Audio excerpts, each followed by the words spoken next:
जय श्री कृष्णा, राधे राधे।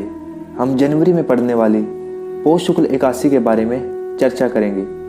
पौष मास के शुक्ल पक्ष की इस एकादशी का नाम है पुत्रदा एकादशी। अर्जुन के पूछने पर भगवान श्री कृष्ण ने बताया था कि इस दिन भगवान हरि की पूजा करनी चाहिए। इस एकादशी व्रत के पुण्य से प्राणी तपस्वी, विद्वान और धनवान बनता है, और जिन दंपतियों के संतान न हो उनको इस व्रत को करना चाहिए।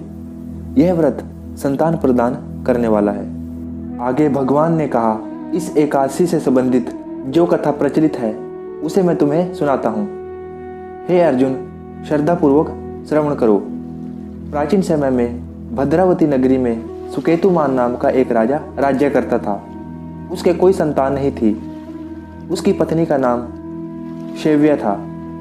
राजा के पास धन धान्य की कोई कमी नहीं थी, पर पुत्र की कमी के कारण वह दुखी रहता था। उसे इस बात का डर लगा रहता था कि उसके बाद पूर्वजों का पिंडदान कौन करेगा। एक दिन वह इन्हीं विचारों में डूबा हुआ घोड़े पर सवार होकर वन को चल दिया। राजा वन में पक्षियों और वृक्षों को देखने लगा।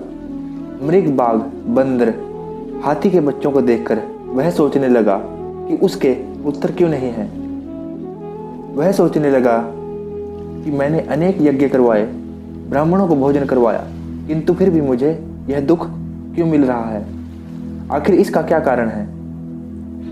अपने विचारों में खोए राजा को प्यास लगी। वह पानी की तलाश में आगे बढ़ा। कुछ दूर जाने पर उसे एक सरोवर मिला। उस सरोवर में कमल पुष्प खिले हुए थे।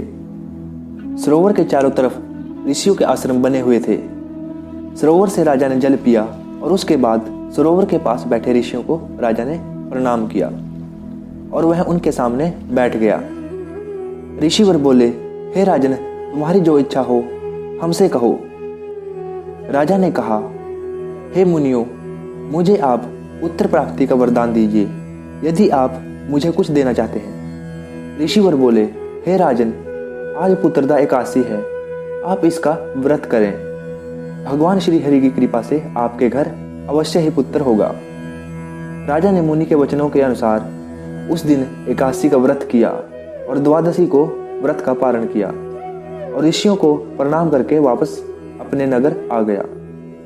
भगवान श्री हरि की कृपा से उसके एक तेजस्वी पुत्र ने जन्म लिया। यह राजकुमार बड़ा होने पर अत्यंत वीर, धनवान, यशस्वी और प्रजापालक बना। यही प्रभाव है पुत्रदा एकादशी का। जो भी व्यक्ति सच्चे मन से इस एकादशी का व्रत करता है, भगवान हरि उसकी हर मनोकामना को पूरा करते हैं। इसमें कोई भी संशय नहीं है। तो आइए जानते हैं आपको एकादशी का व्रत किस दिन करना है। एकादशी प्रारंभ होगी 9 जनवरी दिन वीरवार को दोपहर 12:22 पर और एकादशी तिथि समाप्त होगी 10 जनवरी को दिन शुक्रवार सुबह 10:19 पर। एकादशी का पारण आप 11 जनवरी को करेंगे। पारण का शुभ समय रहेगा सुबह के 7:15 से सुबह के 8:21 तक। आप एकादशी का पारण कर सकते हैं। यदि ये वीडियो अच्छी लगी तो हमारे चैनल को जरूर सब्सक्राइब करें। धन्यवाद।